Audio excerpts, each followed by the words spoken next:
Kaibigan, welcome back. Pamilyar ba kayo dito sa lugar kung saan madalas akong mag-video para sa inyo? Paumanhin kung nakikita nyo napakakalat nito. Kung makikita nyo pa yung ibang parte nito tulad ng sa paanan nyo lang, marami ako nagtambak na pala at yung propane tank naming dalawa na hindi pa namin nagagamit. At sa baba nyo lamang dito sa bandang kanan ninyo ay yung ni-feature ko na wheelbarrow na napaka-cute. Ganito ang mukha ng spring pag natapos ng snow. At maaaring magka-snow pa kami. Maliit na tsansa pero posible pa rin. Nagbibideo ko ngayon sa inyo para ipakita, una ay ipakita itong dala-dala kong timbahan. Marahil nagtataka kayo kung anong timba to. Ito'y bone meal. Galing sa mga nadurog na mga buto ng mga hayop. At importante yun sa mga halaman, sa calcium nila at yung sa pag-improve ng kanilang ugat dahil ngayong spring ay ito yung kailangan yung pundasyon muna ang importante bago yung kagandahan, meaning mataas ito sa potassium, phosphorus. At halos wala itong, kung meron man napakaliit na nitrogen. Nitrogen sa kana yun, yun yung pag lumalaki na sila, makulay na, nagbibigay ng kulay na nitrogen. Ito naman sa ilalim niya ay blood meal. Hindi ko na ililapit sa inyo dahil gamit ko yung Samsung ko at every time na gamitin ko yung Samsung ko, nagpo-focus siya. Pero sa paglayo ko, minsan na out of focus siya at ilang beses na nangyari sa akin. May mga videos na ako na ginawan ko ng effort talaga at nakita kong malabo lahat dahil na out of focus siya. Kaya medyo nadala na ako nun. Ang gagamitin ko kayo particular ay bone meal, kung saan maganda to sa mga tulips, sa mga may bulbs. Isipin nyo parang luya. Alam niyo yung luya, yung mga bawang. Lalagyan nyo nito, makakatulong sa kanilang paglaki. At isa ito, makikita ninyo, ito'y canna lily. Canna lily ito. Kita nyo yung tuyo, ito nasa basement namin. At lalapit ako ng konti. Kita nyo may berde siya. Paki-zoom na lang ha.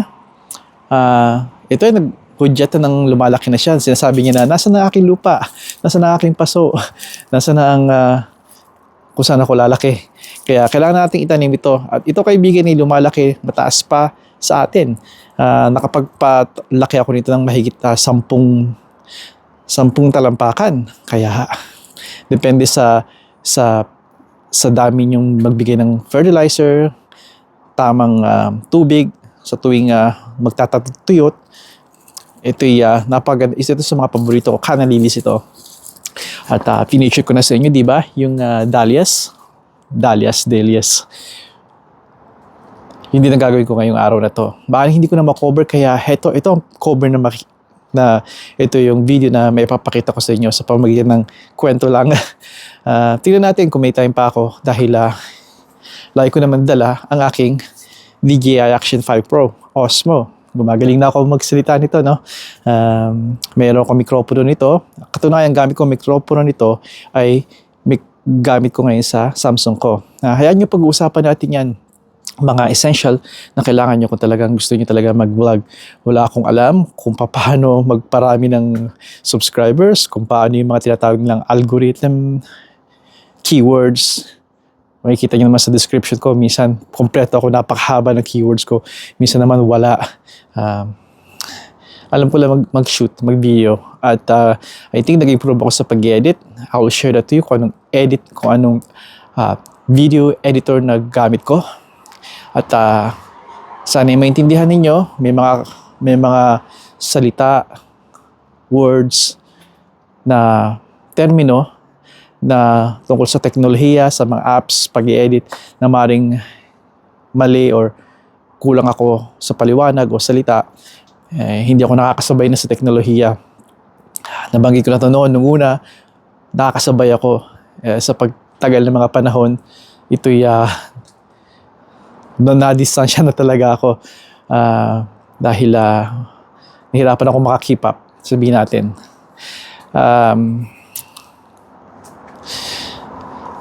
I guess this is just a quick a video, mga update ng nangyayari at ano pa ba? Itong likod na to, makikita nyo malilinis ito. Sa kanan ko, sa kaliwa ninyo ay ito yung aming griddle. Nakuha namin to sa Costco. May video ko nito. Sinend ko yung si Bunsuni para mag-video. Kasama niya yung kanyang lola. At pumunta sila doon para kumuha ng Blackstone yung tatak at griddle siya. 36 inch siya. So 3 talampakan ang lapad niya. At dito ay pwede tayong magluto. Hindi lang ng mga karne, mga steak, pork chop, sausages, quarter leg chicken. Ano man yun, natutuwa na ako. At pwede kayo magsangag din, magluto ng itlog. Talagang parang malaking kawali. Alam nyo, hindi ako nagluluto. At si Mrs. T lagi ang nagluluto. At pag nag-attempt ako magluto, ay sabi natin hindi ka nice. At ganoon niya ako kamahal si Mrs. T. Siya lagi, kahit pagod siya sa work, pupunta siya dito, magluluto siya para sa pamilya. Hopefully, matuto ako nito sa labas. Diba? Dahil tayong mga tatay, tayo dapat marunong wala na akong problema, dito ako magaling sa pag-grill. At ito yung tinuro ko sa mga anak ko. Pero ibang laro to, di ba? Kasi hindi siya grill. Dahil ito'y parang yung malaking, alam niyo yung malaking kawali, flat siya. I don't even know the term, pero griddle na, so I would call it griddle. It's just a flat surface. At nakikita ko, nagtatapon ako ng itlog, tapon ako ng sinangag. And we'll see. Tingnan natin yun. Magkakaroon ako ng video tungkol doon at most likely dito sa likod ko ilalagay. Anong mangyayari dito sa aking luma naming grill? Well, isa sa mga itinawag ko sa aking jackman. Nakilala niyo na siguro sila, si Perry. Anything na meron kaming bakal, I call him. At pupunta siya dito at i-hold niya yun, paalis. Magbabakal siya. Mangangalakal sa atin, kumbaga. Hihinintay lang niya yung tawag ko. Kaya matutuwa siya ito yung grill. Baka kunin ko yung mismong grill kasi bala kong gumawa rin ng sarili nating grill na gamit ay uling. Dahil ito hindi po pwede rito, hindi pwedeng uling. It's just propane. It's okay. May takip siya at lahat, cover. Kaya it'll be nice. It'll be nice. Sa Costco ito nakuha. Maybe ilalagay ko yung clip dito sa video na to kung paano binideo ni Bunsuni yung grill para makita niyo ng todo. Pinutol lang niya yun nung nakita niya, nung zoom down niya yung camera, nung pinan niya yung camera sa kanan niya dahil sabi nung lola niya, sabi niya, ito ang sinasabi ko sa tatay mo. Gano'n. Gusto yata niya kumuha ng yung tent para sa mga nagba-barbecue. May nakaupo doon kaya pinatay niya yung camera. We are at Costco with Mama.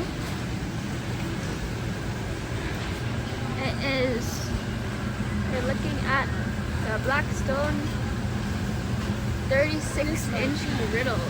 Here. Take a picture here. The picture and all Wow. explanation. That's too close. Please. You take the whole yeah. Like that one. Because you will get the whole picture. The whole feature. For this one. For $499.99. And we're gonna put it on this thing. Tungkol sa sasakyan, tungkol sa gasolina, promise it's not gonna be politics. So bang sobrang lubhang mataas na talaga ang presyo ng mga gasolina ngayon. At I'll be more detailed about this sa ibang video. At alam niyo, mayroon kaming isang malaking gas guzzler. Mahilig kami sa V8 Chevy, we're Chevy family. At si Missy, gusto talaga niyang V8, yung Chevy niya, kahit hindi siya yung kahit outdated na, we still love it. We love old school rides. Kaya alam niyo naman na wala ng aking Caprice. At may bilalagay ko dito ulit, makita ng iba. At ngayon na Impala, another D8 sa amin. Ang dinadrive ni Mrs. T ay 2008. It's an 08 Chevy Impala. 5.3 liter with a LS4 engine. Isa sa mga matitibay, mga solidong engine sa field ng automotive. Pero kaibigan, alam niyo naman pag V8, na means malaki ang makina, means malakas sa konsumo ng gasolina. Consider kami, I would say consider, pero more like gusto namin kumuha ng sakyan. Ngayon, kilala niyo ako na I'm a believer ng ng lumang kotse. At again, I still do. I believe na kung gusto mong I believe bawat sa ating kailangan ng isang winter beater or isang kotse na luma dahil ito yung sa mga para sa akin, this is sa mga bulletproof na mga sakyan na mga pag-aari nyo dito sa North America na hindi kayo bibigyan ng sakit ng ulo katulad ng sinasabi ng karamihan. Alagaan yung mabuti ang inyong gamit kahit ano man yun. Sapatos, bag, kagamitan, mga tools. And it will take care of you. Ganun din ang sakyan. Kaya yung mentalidad ng karamihan dito, lalo na sa online, na napakarami nagbablog sa ating mga kapwa. This is a Filipino community. Pag luma, masirain. That's not true. That's not true. Okay? Problema kasi, luma, hindi na-fix ng maayos. At mula sa maliit niyang problema na kalahati lang ang fix, doon lumalaki ang iba pang mga problema. Okay? Paano ko ba ito papaliwanag sa inyo in a different way? Well, may bali ka sa katawan. Hindi ka pumunta sa doktor. Pumunta ka sa hilot. Maring naayos na. Maring may mga natira pa. At mula doon, sa hindi naayos na completely 100%, hindi naghila ang inyong buto or kalamnan, yung range of motion nyo, imbes na normal, regular, ay nalimitahan na. Maring sabi nating balito, sa hilot gumana, na naayos nyo, nagagalaw nyo na, pero ang range of motion na hanggang dito, ay hanggang dito na lang. Alright? At mula doon, ay may mga connection yung mga bones, magka-connect siya. May iba pang mga sasakit dahil kinakompensate or nagbabagong katawan nyo dahil hindi na yung normal di ba? In a way, parang ganun din ang sakyan. Kaya importante na maayos niyo. May problema, especially mga maliliit na bagay, yung too much air, too much gas, pagkonsumo, may mga konting leaks dito, mga nagrarattle na mga ingay dito doon. Kailangan yung, anumang sakyan, kailangan yung bigyan ng pansin yun at maremedyohan kagad hanggat maaari. Kaya, I advise everyone to consider a used car. I'm not saying used car na pre-owned car na 3-year-old, 4-year-old, mga pre-owned cars. Again, kung malaya kayo pumili kahit ano. Ngunit, try those 20-year-old car, 30-year-old car. Those are bulletproof. You'll be surprised. So magaling magbigay danyo sa mga tao na sa inyo na matuto magkumpuni. Dahil itong mga to, you take care of them, they will last forever. You know. Yeah, I know I lost car. Ito nga si Caprice. Dahil iba namang kwento yun dahil sa kalawang. Ang pinipili namin ni Misty, sasamantalahin namin ang teknolohiya ngayon.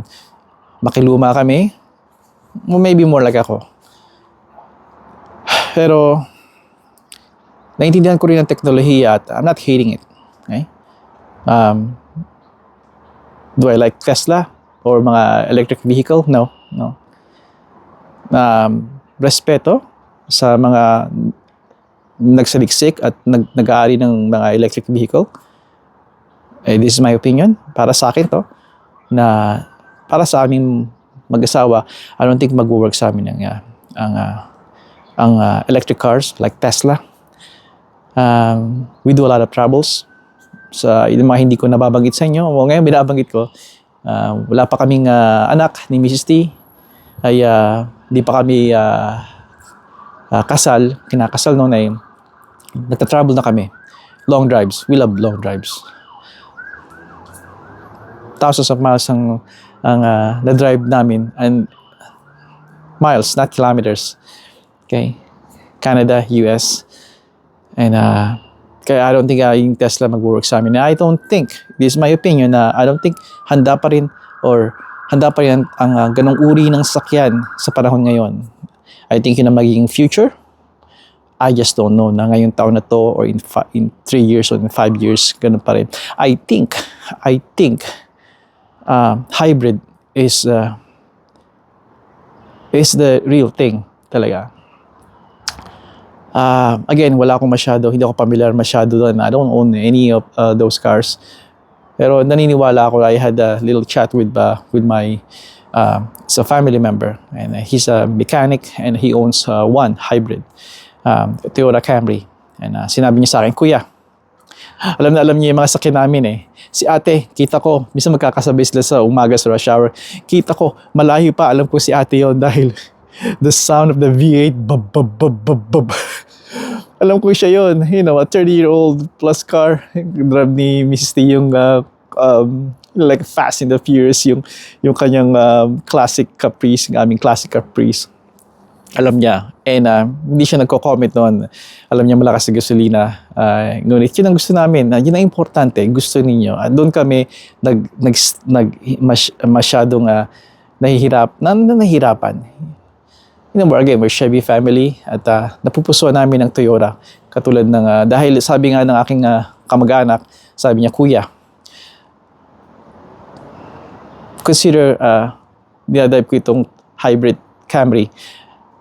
Parumbado ako mag-drive, kuya. Mabigat ang paa." Ibig sabihin, mabigat ang paa. And I still get 800 kilometers, 800 clicks bago ako mag-fill ng tank. Say, "Whoa, okay, let me check that." Para ma-consider ko. Okay, let me do that. Lista ko. Yep, kuya. And I believe na mas mataas pa nun, makukuha nyo hindi lang 800 clicks bago mag-fill ng tank. Sinabi rin niya na about yung hybrid. Huwag kang kumuha ko yun ng hybrid kung hindi Toyota, dahil Toyota ang, I'm not sure, I'm have to check this. Toyota ang pioneer, or Toyota ang may pinakamagandang teknolohiya pagdating sa hybrid. Kung kuha ka ng hybrid at hindi Toyota, then huwag ka nang kumuha at all. Especially kung used din yun. And alam niya kasi mahilig ako sa mga used. Sabi ko sa kanya, kinukonsidera namin ng ate mo ang brand new. It's been a while. Over 2 decades nung huling naranasan namin magbayad ng hulugan, kotse. And that felt good nung naranasan namin wala na kami binabayaran. At mula nun, cash na binabayad namin. Yep, cash. We want something, we pay cash. You know, you can't afford it, then we don't. You don't get it. You don't buy it.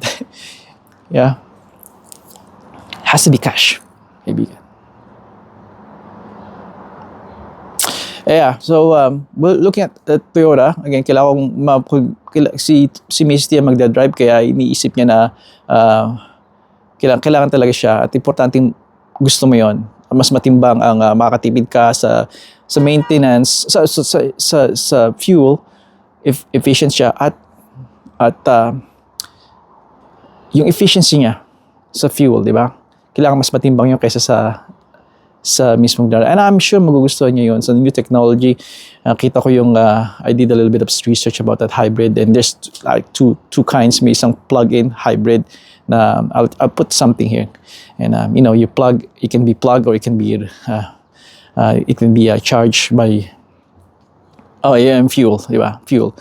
Assisted ng small battery, So plug-in slash hybrid, pwede mo ma-plug sa elektrisidad, ma-charge, at pwede rin sa fuel, of course. Mas malaki lang ang battery nun, which yun yung dahilan kung bakit medyo hindi ako we're considering just hybrid, kung saan ina-assist siya ng konting kuryente, which is maliit na battery. I don't know how small, pero it's enough para lumayo ang sakyan at hindi mag-consume ng malaki sa fuel. Sabi nga ng anak ko, ni bunso ni Dad, paano china-charge yung hybrid? China-plug din ba yun? Sabi ko, I don't think pina-plug yun, bunso ni. Pero hindi pa sanay ang tatay sa how this thing works. Pero I think through they charge it by they charging it using the brake system. Kapag nag-apply ka ng brake, dahil umiikot yung rotor, ay do not charge ang battery. Kaya lagi siyang charge, top up lagi. Pag punta mo sa mga parking, pag punta mo sa garahe, punta mo sa work, it's always there. Yun ang kagandahan na gusto ko. So again, we're considering hybrid. Don't be surprised kung we went sa talagang maybe hindi hybrid. We'll see. Maybe makita nyo lang yan dito pagdating ng panahon. Alam ko na hindi ako dapat, kung talaga, I don't know, you can tell na hindi kami masyadong seryoso. Well, we are still considering it dahil alam ko na kukuha kami ng sasakyan. I think may paghihintay pa yon. Nagdadrive siya minsan. One time pumunta si Mrs. T. She works at Sunnybrook Hospital. Merong sister hospital yon sa downtown Toronto at ito Holland Center. At silang dalawa, nakisakay na lang siya para isang sakyan doon sa kanyang co-worker. At she drives this Lexus SUV. Don't know exactly the right the name, the model of it, but it's an SUV, diba? Parang yung mga 350 AH, something like that. Ngayon, it's nice, nakita niya sa loob lahat. She's very impressed, and I think it's also an electric.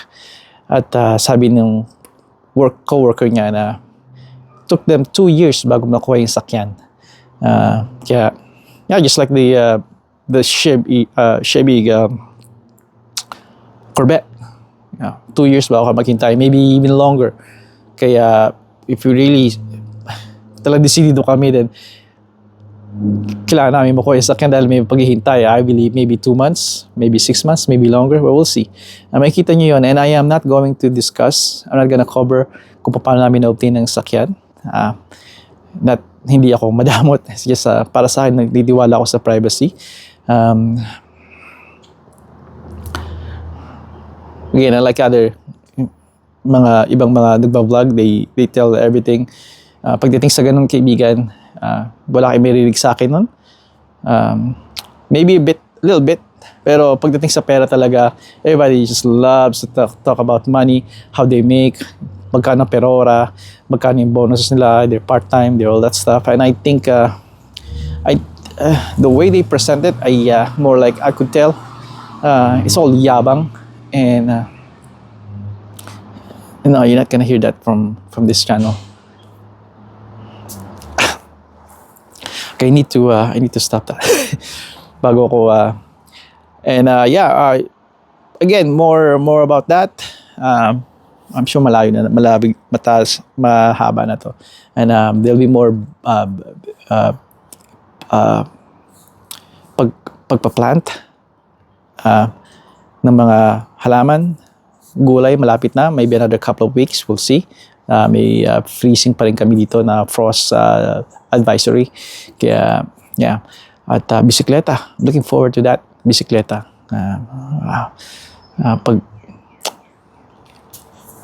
Alright, hanggang dito na lang. At kaibigan, sa mga mothers out there, happy Mother's Day. Hope na kayong, mga mister, hope na may plano kayo kay Mrs. Doesn't have to be in grande, just a simple thought, maybe a flower, or maybe I'm sure you can think up something special. It's the important thing is nandun kayo lagi sa kanila at yung thought, importante yun. Right? Again, to all the mothers out there, happy Mother's Day. sa Sunday na yon. Ganun din sa US, sa mga taga-US.